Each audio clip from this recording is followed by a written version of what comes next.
You are listening to the Earplug Podcast Network, a Fanboys Inc. production. If you're passionate for what you love and you're serious about it, when you see our cameras at the show, then we want to talk about it. Fair weather fans need not apply. We seek nerds that are true. All right. ComiCONN, how you guys feeling right now? You can do so much better than that. The Flash, I need you to do much better than that. How you guys feeling right now? Okay. All right, so who in here likes Stargate? Let me hear you. Who in here likes Gods of War? Multiple gods or just one specific God of War? All of them? All of them? All right, so I want you guys to give a warm Connecticut, ComiCONN, Foxwoods welcome to your moderators, the Angrygeeks. Everybody give it up for the Angrygeeks!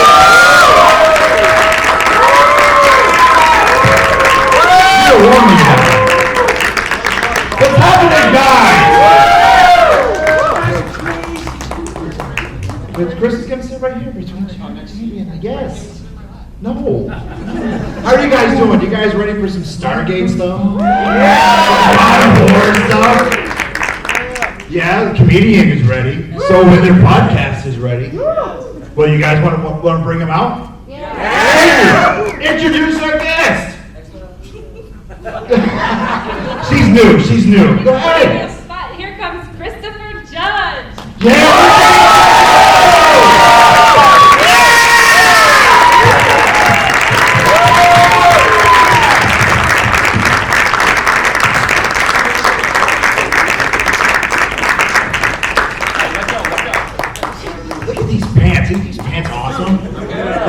My wife calls these my Christmas pants because it's great wrapping, but the real gift is... Wow, is that why you want to buy a pair, Jim? Yes. I want you to unwrap me later. No. Oh, that's not where we were going? No, that's not where we're going. Dude, God of War. Yeah. Damn, the game is selling like hotcakes. I know, right? I think we did, I believe it was 5 million units or something. It's crazy. Yeah.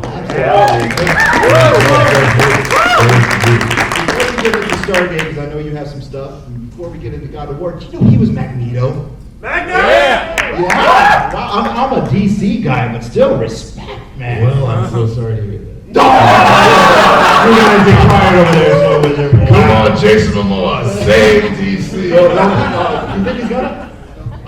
Man, I love Jason, and if it can be done, it will be him. And no one deserves success more than Jason Momoa. You horror stories about actors and stuff. Jason Momoa is still the same sweet, crazy Hawaiian kid that he's always been. He hasn't changed one iota. He's great. He's fantastic. What are you working on? I want to give it to God of War. I know Jeremy got a crap load of. No, I just wrote down everything about you. I'm like your stalker. Every episode of MacGyver, you're on 21 Jump Street. Everything. Let's go. He's gonna stab me. Yeah. He did. That's why Jamie's in between you. Hold on. My favorite thing: Masters of the Universe versus the Snake Man. Really? Yes. Jeremy's a big. You know what? Who was like that? Zodak? Yeah. Well, no, because you forget like kind of stuff that you do. For anybody who doesn't know who Zodak is, he travels his time and space continuum and does all the wonderful cool stuff. Jamie, since he brought up Masters of the Universe, you know what we have to do after the panel with Chris? A certain picture of Jeremy. Oh shit! I thought I was gonna have to get a divorce lawyer. All right, God of War. Yes. How long did it take? I was on for just under 4 years. Wow. Yeah. Wow. And Sonny, I think Sonny was on it almost 5 years. Damn. Yeah. That my being hired as Kratos, truly, I mean, a lot of it had to do with Sonny. Sonny had, I don't want to say final approval, but his, so I go through the whole audition process.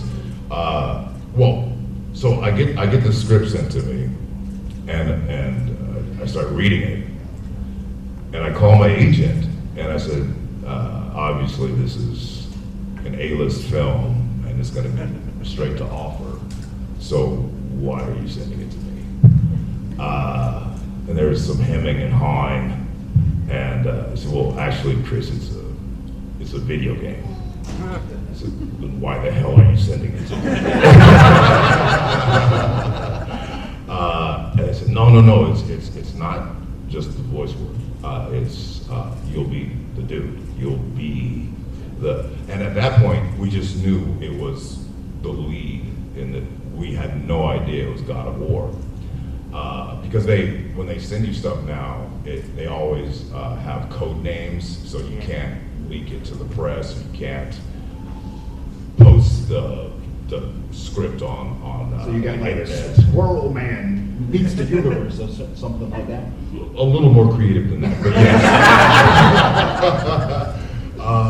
So after kind of much going back and forth, I agreed to go in, and I said, "Wow, this is really good. It's too bad it's going to be wasted in a video game."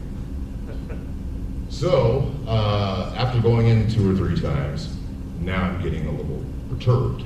I'm like, this is a video game. Like, why am I having to audition 2 or 3 times? And then they say, okay, they love you. Great. But you have a chemistry test. Well, you didn't go to college. Yes, but it wasn't for the chemistry. So yeah, you have a chemistry test with the kid who's playing your son, and he's already been hired and has already been working on the game. All right, like, okay. So I get there.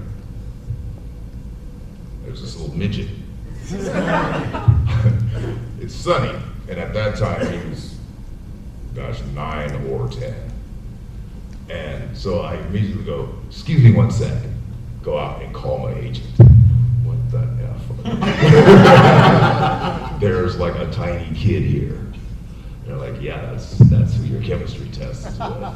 So I start talking to Sonny. This is the smartest, like, 9-year-old I've ever met. I mean, my own kids notwithstanding.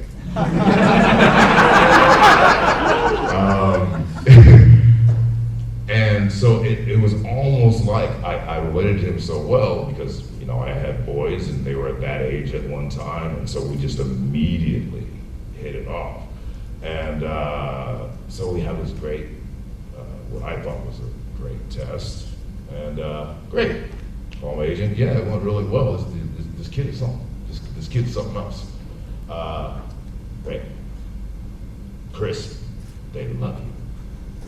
Sonny loves you. They need one more chemistry test.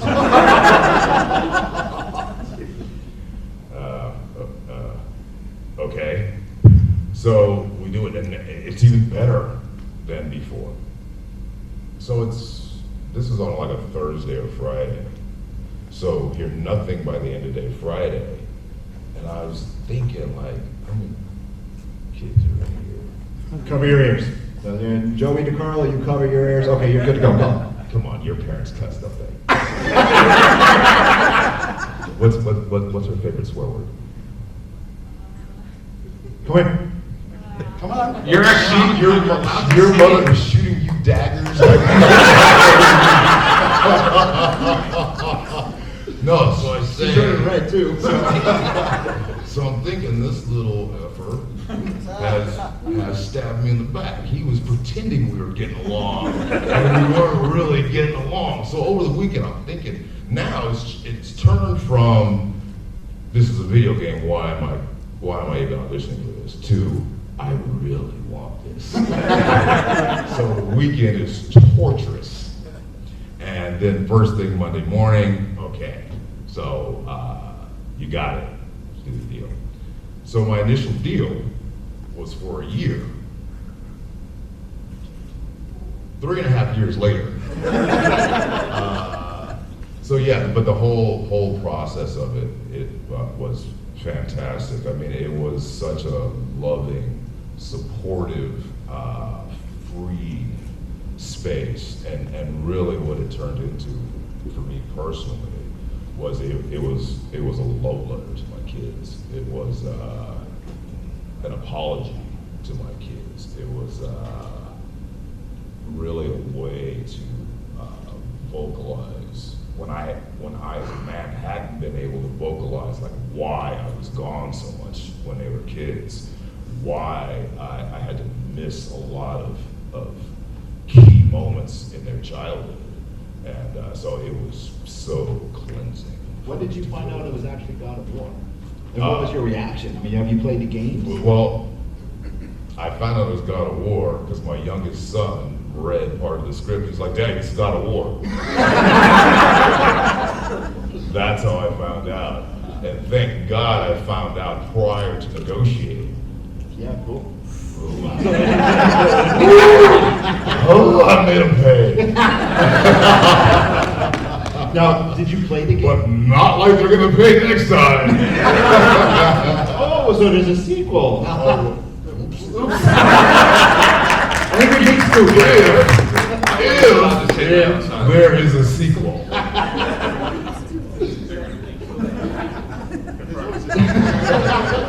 I can neither confirm nor deny.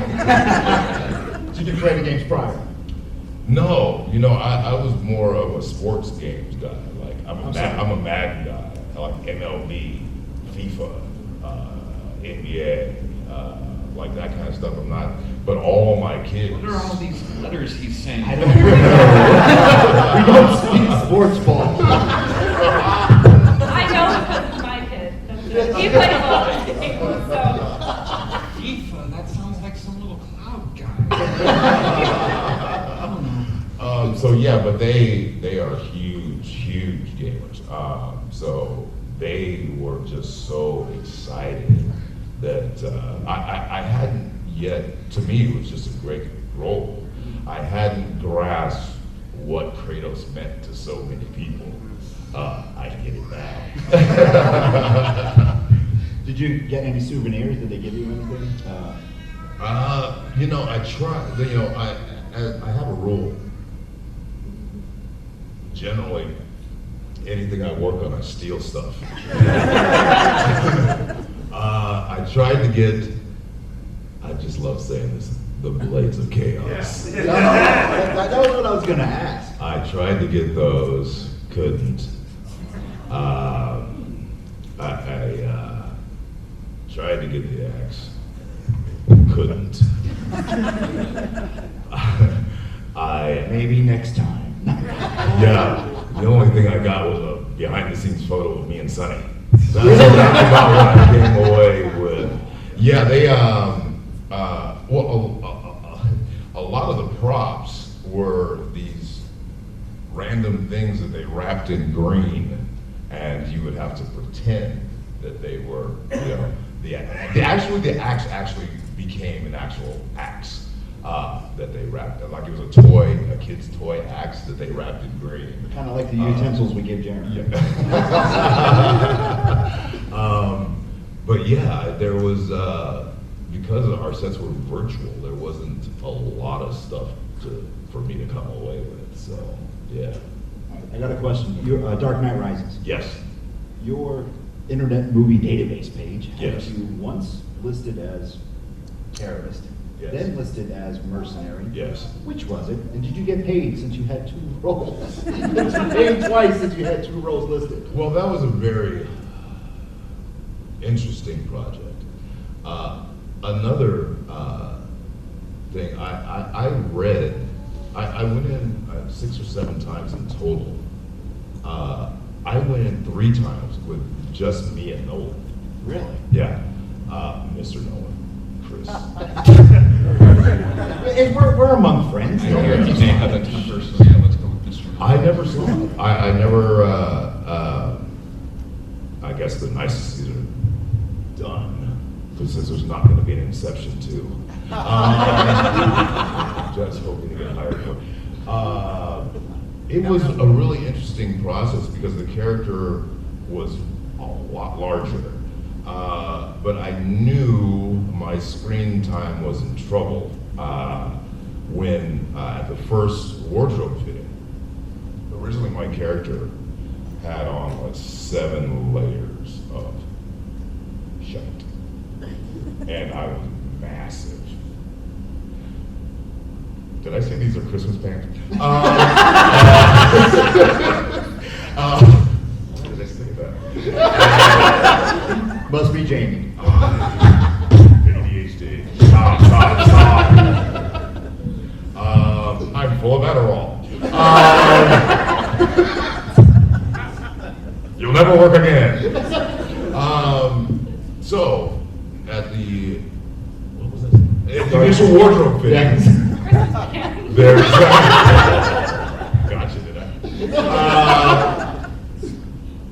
I come out, and so, you know, there's Polaroids that they have to send up to the producers and director for approval. So the wardrobe mistress, and that's actually what their title is. You have to be careful nowadays. Like literally went,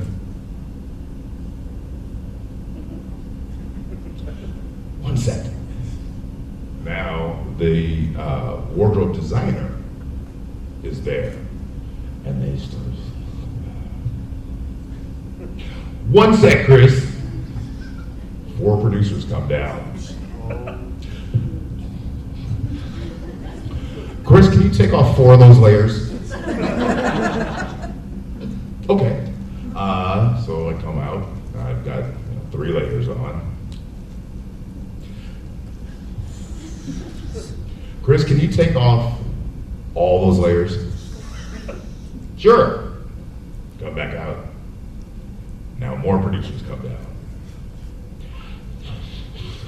Okay, thank you. So I leave. Call my agent. It's like, that didn't go that well. My agent was like, it was a wardrobe fitting. How could it not go well? I don't know, but I think I screwed it up. So then, first day of shooting, I see what the problem is. I was supposed to be the guy in charge of that whole subterranean deal, and Bane's like right-hand man.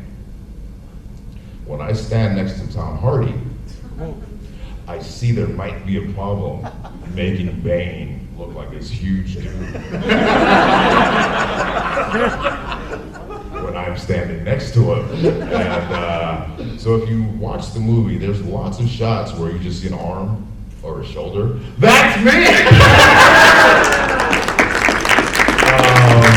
It was, but, like as a fan, it was my first day of going to the circus. That's where all the motorhomes and everything are. I'm just walking through there. It's, you know, it's Hardy, it's Bale, it's Oldman, not Sam, Morgan Freeman. All there. My trailer is right behind their trailer and smaller. But it's there. I have the worst house in a great neighborhood.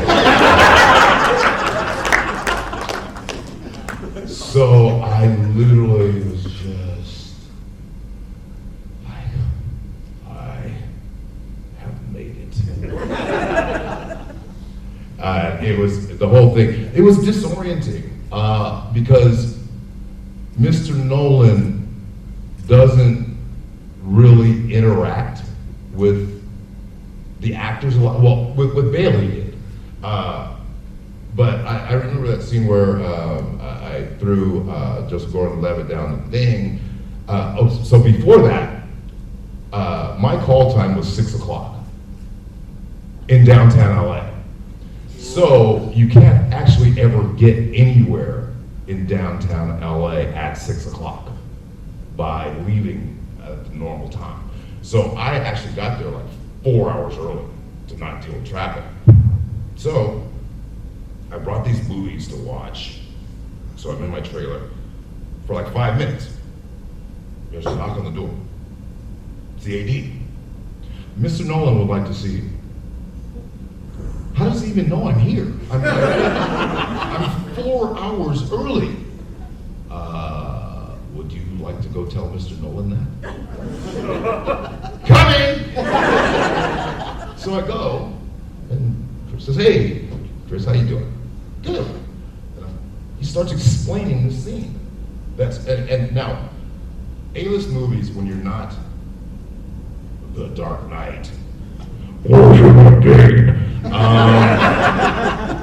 That was the funniest thing when they would talk. You never knew when it was your turn to talk because you couldn't understand either one of them.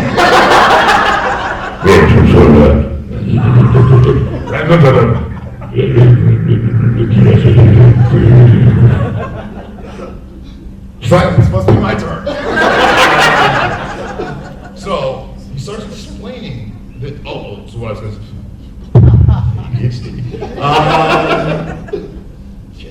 He starts explaining the scene, and keep in mind, you don't get scripts. So what happens is the day before you work, the ADs will call you and read you your lines.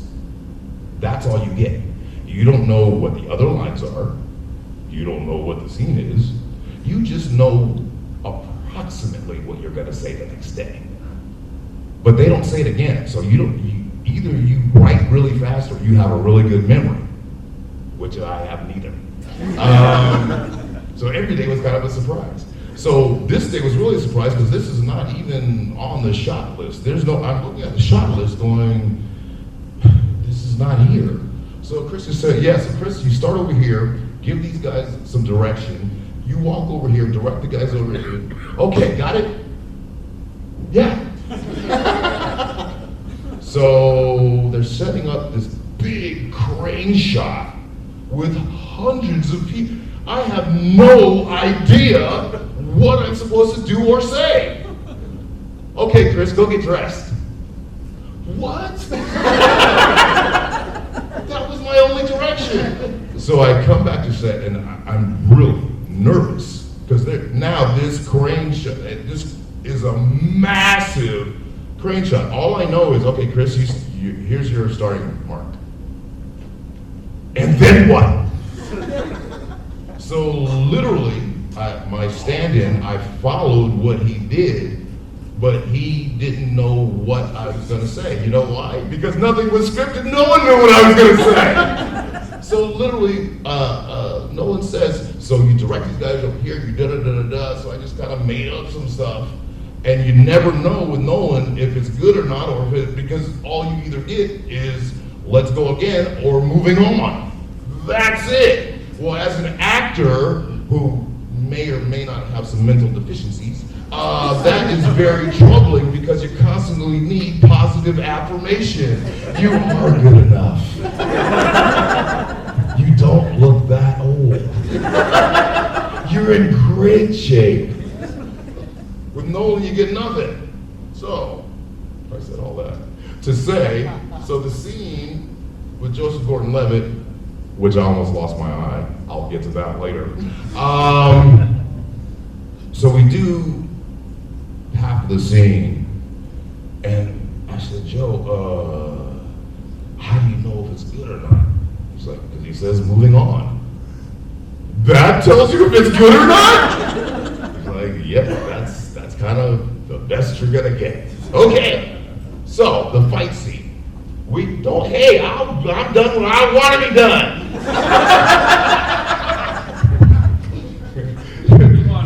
Yeah, we need you more often. They said just have fun with us. Don't take it over, black guy.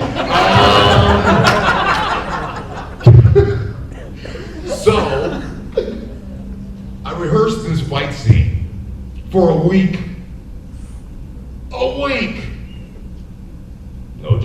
of it, no Christian Bale. The entire week. So, we start going, so Bale comes on. Okay, that was the coolest shit ever. Bale walking on the set in the Dark Knight costume! I literally tried to turn my back and go,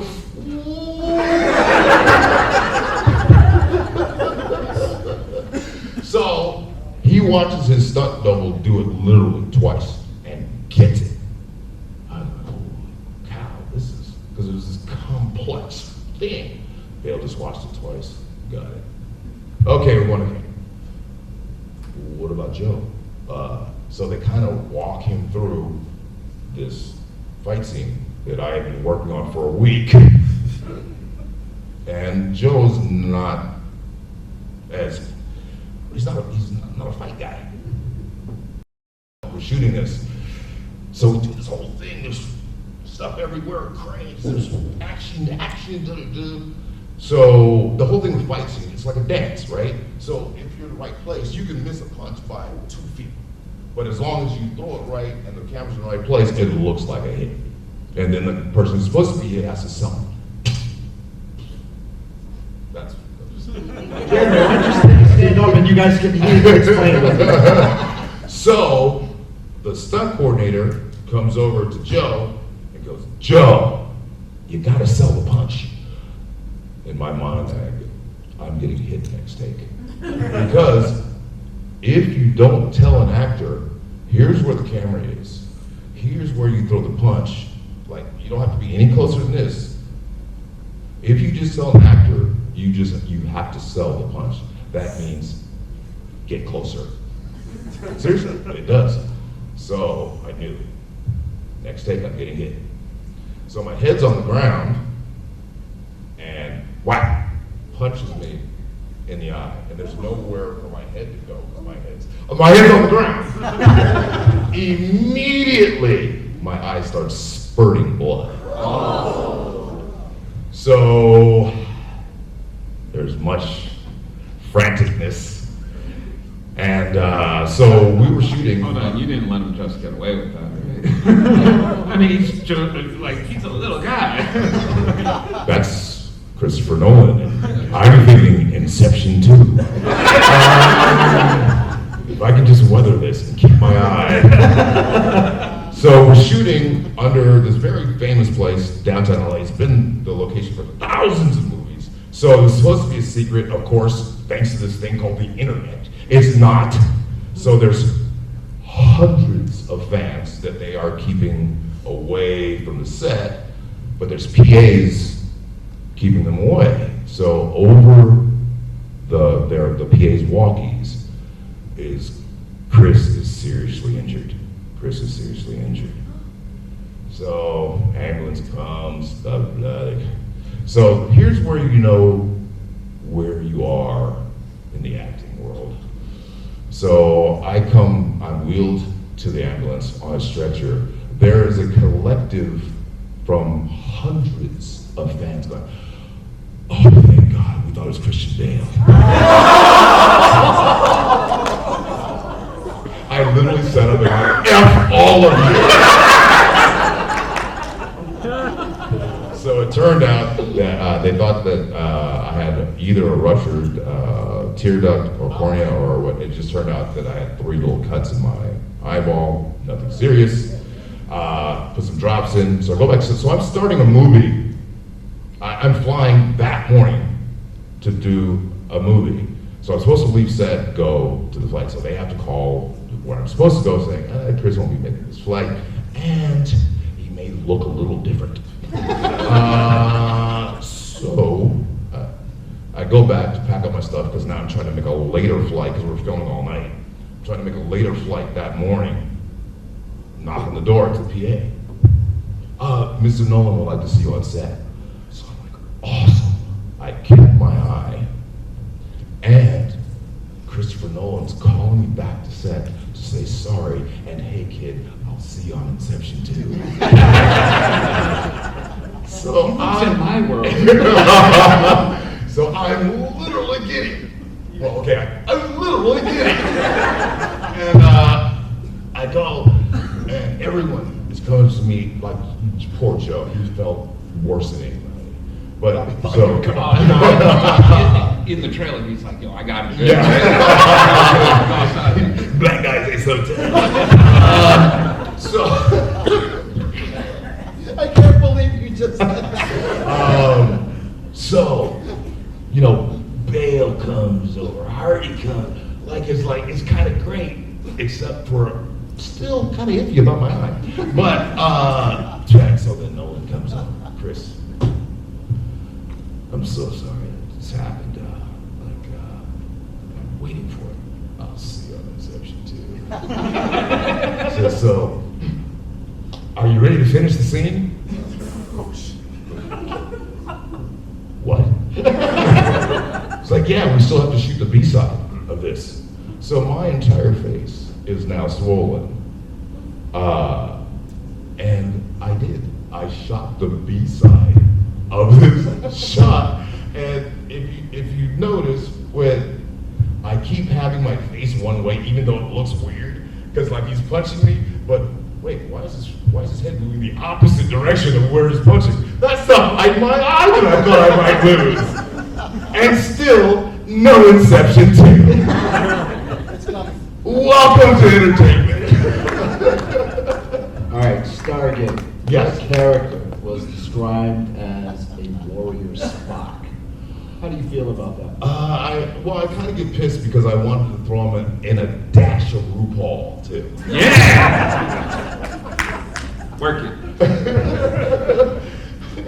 When they asked me for input on Teal'c, I said more eyeshadow.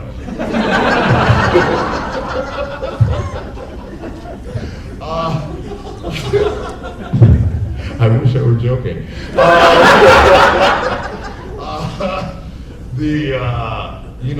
It was really interesting, the whole process. First of all, physically, in the beginning, Teal'c looked a lot different. He had like long earlobes. My hair was actually longer then than it is now when I first got the role. But I hadn't heard anything, right, for a couple weeks when I first was put on tape. So I cut my hair getting ready for pilot season, where I would be auditioning for, let's face it, Thug number 2.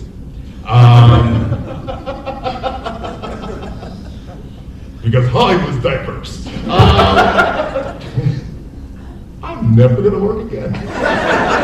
This is my swan song, and you're here to witness it. Those damn Angrygeeks.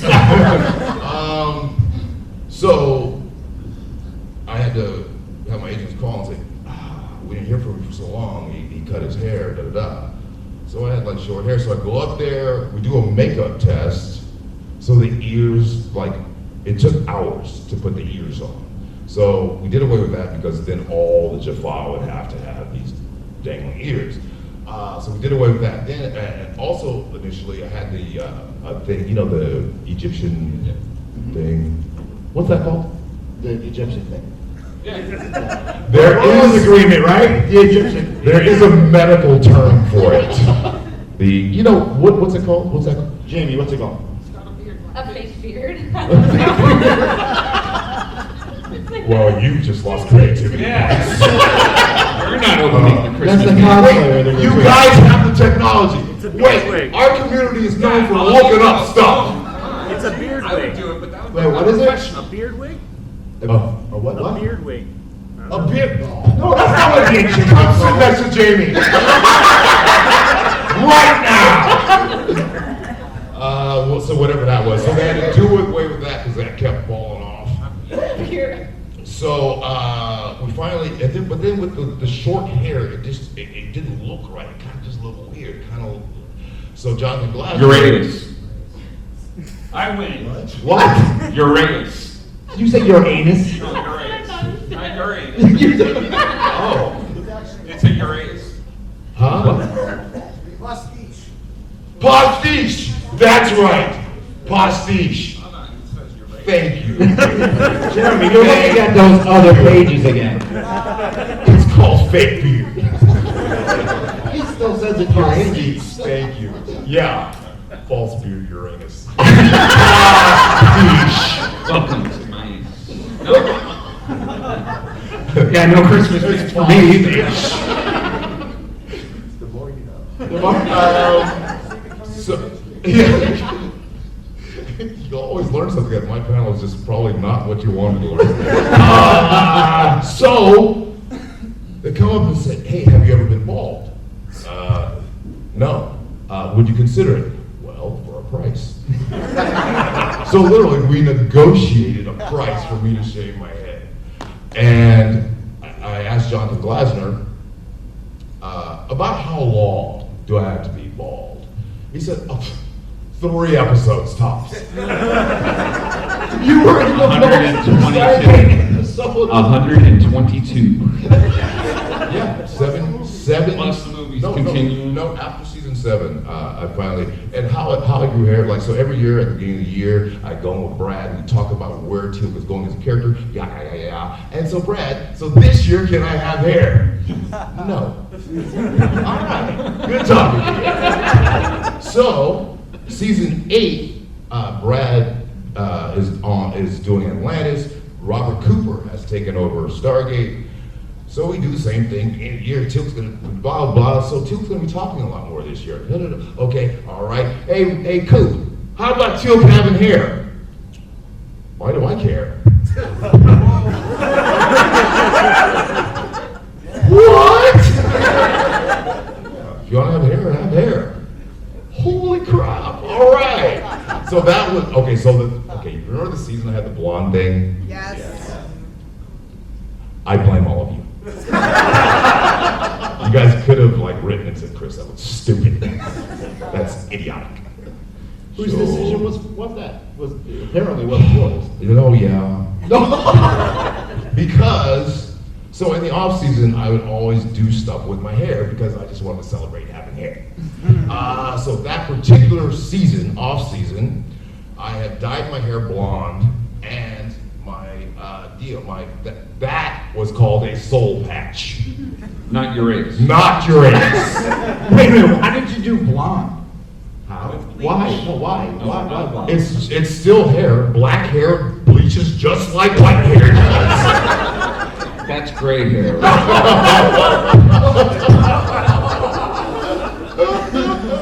On your anus. We've shared that, I know. So, when we had the talk, hey, can Teal'c have hair this year? No. Okay. Brad goes, oh, but you can keep the soul patch. So, I was like, that's ridiculous. I was like, hey, I'll show them. I just showed what an idiot I am. It looked ridiculous.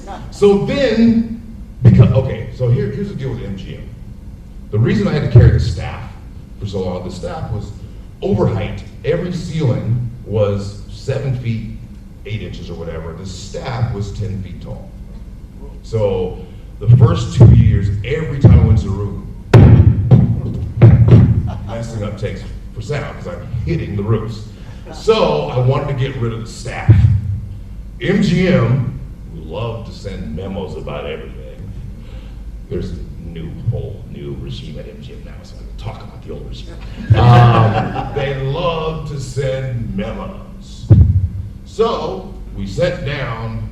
Chris doesn't want to carry the staff, so MGM sends back a memo saying that for identification purposes, so the fans will know that it's Teal'c, he has to carry the staff.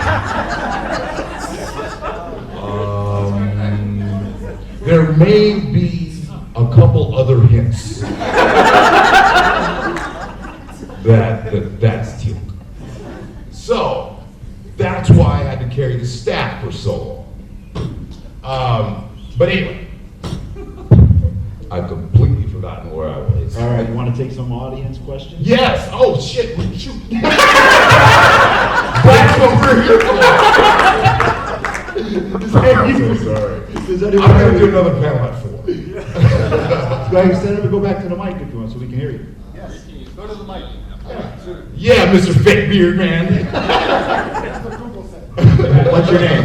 First question is, will there be... Well, what's your name? Oh, Donald. Hey, nice to meet you. Is there gonna be another Stargate? No. And the second question is, what did you steal off of the Stargate set? Oh my God. Let me take that one first. Everything that wasn't mailed out. At one time, I had 29 mission watches. Yeah, 29. But I've since given every single one of them to be auctioned to charity. Awesome. I had, gosh, I don't know how many Teal'c. Well, every shirt that Teal'c wore when he was out in the public, all those wild shirts, I had all of those. Gave those all to charity. The last day of filming, the SGC flag, the big SGC flag, I can't even say I stole it, because I went and took it, walked through set. So I said, in case anyone wants to know where this went, I have it. I gave that to charity. The only thing that I still have left, I have one tattoo left. That I'm gonna keep that forever. And it was called Nightwalkers. Nightwalkers? Was that an episode? Jeremy? Uranus! That was my favorite episode. You know, where we were kind of like, it's the kind of one where we're kind of like, the Matrix. Remember we all had the leather coats on? So that leather coat cost them $12,000 to make, the one that I wore. They gave it to me. I still have that. Those are the only two things I have left. But literally, I used to have a treasure trove of Stargates. But yeah, so now those are the only two things I have left. Another question? Oh, Yeah.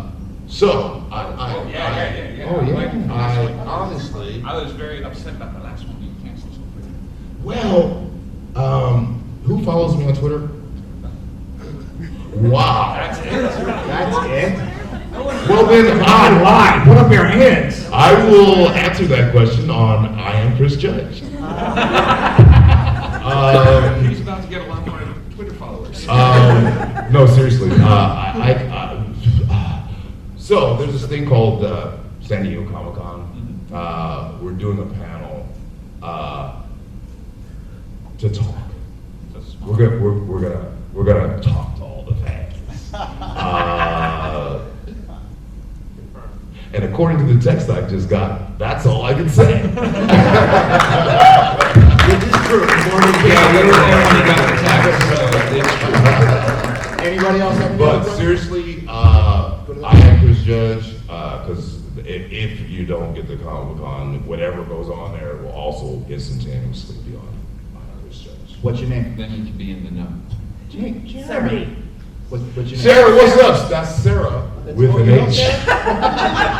Oh, you know Sarah with an H. Yeah. How did you know there was an H? I didn't hear the Sarah. Well, because that's how she Uranus. that's how she introduced herself. Hi, I'm Sarah.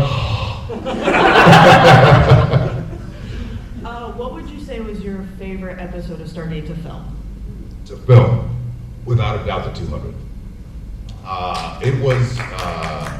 There were people who had worked on Stargate for 10 years who had never been to set from various departments. That week, even though we did kind of like 4 or 5 mini episodes within that episode, and they had the exact same amount of time to prepare, a lot of the departments had to work 24 hours a day. Some were working French hours, where I don't know if you know what French hours are, but in entertainment, well, it's the same amount of hours, you just do it with a really bad attitude. No, it's not. It's you work. I forgot what the exact equation is, but you work 14 hours on, 8 hours on, something like that. It's some weird Hollywood formulation.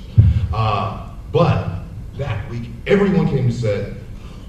We were allowed to celebrate what we had accomplished.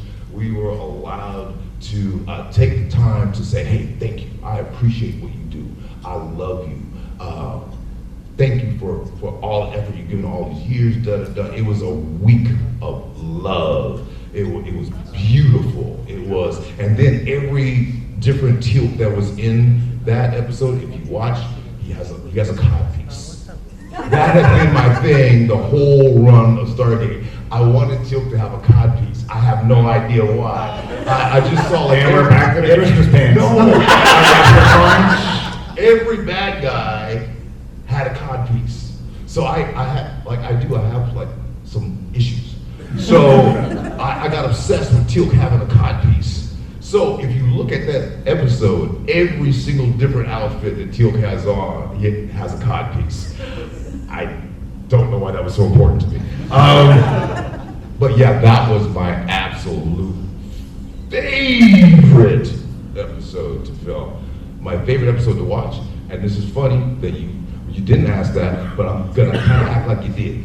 I just played golf this week with Adam Baldwin, who, if you know Adam and you know me, we're kind of different, but we really get along really well. So the right and the left can get along. If the country was a golf course. Right wing, big bird. No, I really do. I dig the cat. We just have different opinions, but we found a way to just, we think differently. But one of the things I asked him was, did your character die in Heroes? Because my favorite episode to watch is Heroes 1 and 2. When someone asks me, as I'm pretending you did, what's your favorite episode? I say Heroes 1 and 2 because I think everything that Stargate was, action, comedy, heartwarming, was in those 2 episodes. So, this really doesn't pertain to anything you asked. But so I just asked Baldwin, I said, so hey, if something is in the future of Stargate, if the planets align, and maybe there's something, would you reprise your role? And he said, absolutely, I love that character. So let's just keep our fingers crossed that there's hopefully something in the future. All right, that's all we got.